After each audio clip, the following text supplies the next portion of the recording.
Egyptian President Mohamed Morsi handed over the chairmanship of the non-aligned movement to Iran, and with it ignited a new controversy over Syria. We express our solidarity with the struggle of the Syrian people against an oppressive regime that has lost legitimacy. This is not only an ethical duty, but also a political and a strategic necessity. Those words didn't please the Syrian delegation. The foreign minister walked out. The Syrian delegation's chairs left empty until after Morsi's speech. The Egyptian president's words will not please the Iranians either. They have a close relationship with the Syrian government.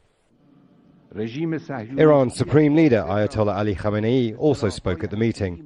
He did accuse the UN Security Council of being outmoded and controlled by the US. The structure and mechanism of the UN Security Council is illogical, unjust and entirely undemocratic.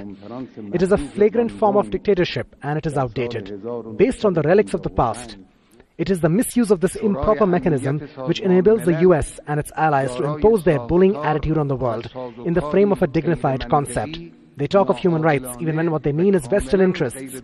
They talk of democracy when what they have in its place is military intervention in other countries. The UN Secretary General, though, was clear about what's at stake over Syria. Now we face the grim risk of long-term civil war, destroying Syria's rich tapestry of communities. Those who provide arms to either side in Syria are contributing to the misery. Further militarization is not the answer. Iran now holds the chairmanship of the non-aligned movement and will want to use the group to further its own interests in Syria. Iran has long maintained that all sides in the Syrian conflict must sit down without precondition. However, the West has said that Iran doesn't have a role to play within ending the Syrian conflict.